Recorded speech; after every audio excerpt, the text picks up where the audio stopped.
Sino ngayon ang magbili ng medisina ko at magbili ng oxygen para ako mabuhay ng ilang araw pa?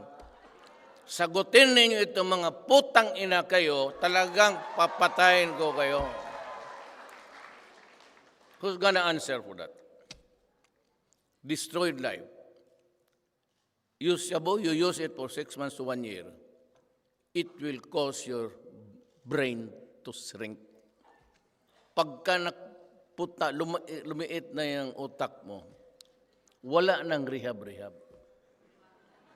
So may anak ka na inutil, minahal mo, ayaw mo ipakagatin ng lamok, nagwawala pa yung tatay kung anong nangyari.